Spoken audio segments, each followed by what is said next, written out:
Une semaine pour glow up. Ma reine, je vais te donner les 7 bonnes habitudes à prendre chaque jour de la semaine pour vraiment glow up mentalement, physiquement, tout ce que tu veux. Moi, c'est des choses que j'applique et ma vie, elle est tellement plus saine, tellement plus facile, tellement plus belle depuis que je fais ça. Tout d'abord, le lundi, tu vas venir faire un gros plan de ta semaine. Tu vas te fixer tous tes objectifs, tout ce que tu veux faire cette semaine. Donc, ça va être ta to-do list, toutes les choses que tu veux achever cette semaine, des petits challenges que tu peux te fixer tout au long de la semaine. Et en fonction de tes objectifs, tu vas mettre en place les affirmations positives que tu vas répéter chaque jour de la semaine. Je te mets mes affirmations positives préférées pour passer une semaine, mais d'enfer. Ensuite, le mardi, c'est le début de la semaine, mais c'est souvent plus chill que le lundi, donc pour moi, c'est le moment parfait pour commencer un livre. Un livre qui va t'accompagner tout au long de la semaine. Je trouve que c'est beaucoup trop sous-côté le fait de lire. Ça t'éloigne des écrans, ça fait travailler ton imagination. Moi, mon livre préféré que je pourrais lire et relire une centaine de fois, c'est La vie secrète d'une accro au shopping. Il est girly, il est fashion, vraiment, j'adore ce livre. Ensuite, le mercredi, c'est le milieu de semaine, donc c'est vraiment le moment pour te défouler sur les précédents jours et pour te préparer aux jours qui suivent. Donc tu peux aller faire de la course à pied, tu peux faire du pilates, tu peux aller à la salle. Et vraiment, il faut que tu te dépenses. Ça va te remettre sur pied, ça va vraiment te faire beaucoup de bien. Et je te jure qu'au moins une fois par semaine, faire du sport, c'est hyper bénéfique pour ton corps. Ensuite, le jeudi, focus journaling. Tu vas écrire toutes les choses pour lesquelles tu es reconnaissant, toutes les choses que tu aimerais avoir dans ta vie. C'est vraiment un complément de ce que tu as écrit le lundi. Donc écris les choses pour lesquelles tu es reconnaissant. Tu peux mettre de nouvelles affirmations positives pour préparer justement ton week-end. Ça peut aussi être ton petit journal de bord, ton petit journal intime où tu écris toutes les semaines ce qui t'est arrivé. Tu peux accompagner le journaling par un peu de méditation, surtout que le jeudi, c'est un jour qui est souvent assez compliqué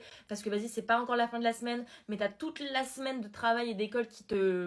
Donc c'est vraiment pour moi le meilleur moment pour faire de la méditation. Ensuite, le vendredi, surtout le vendredi soir, c'est le week-end, donc c'est le moment de découvrir de nouvelles recettes, créer un repas ou de tester un repas que t'as jamais fait, mais quelque chose d'healthy qui va te faire du bien à la santé, quelque chose qui sera bon aussi, parce que le plus important c'est vraiment le goût, c'est que tu te fasses plaisir. Mais tester une nouvelle recette que t'as jamais fait, quelque chose de rapide à faire, comme ça tu peux vraiment le refaire assez souvent. Et si chaque vendredi tu testes une nouvelle recette, ça va vraiment te permettre de diversifier ce que tu manges, et ça c'est hyper important aussi. Le samedi, ça va être ta journée où tu vas commencer à diminuer les écrans. Il faut vraiment que tu essayes de passer des week-ends sans ton téléphone, parce que vraiment tu as tellement de choses que tu peux faire le week-end, sortir, aller au musée, aller au cinéma. Si tu passes ton week-end à rester sur ton téléphone à scroller, mais tu vas perdre trop de temps. Donc l'objectif du samedi, ça va vraiment être de diminuer ton temps d'écran et de beaucoup moins scroller sur TikTok surtout. Si tu veux, j'ai récemment fait une vidéo de choses à faire au lieu de scroller sur TikTok quand tu t'ennuies. Et enfin, le dimanche, c'est la journée self-care où tu vas vraiment venir organiser, ranger ton espace, le rendre plus joli pour te sentir bien chez toi. Et aussi où tu vas faire ta petite everything shower, ou alors tu peux aller au spa, tu peux te faire plaisir, tu peux faire des masques dans tes cheveux, des masques sur ton visage,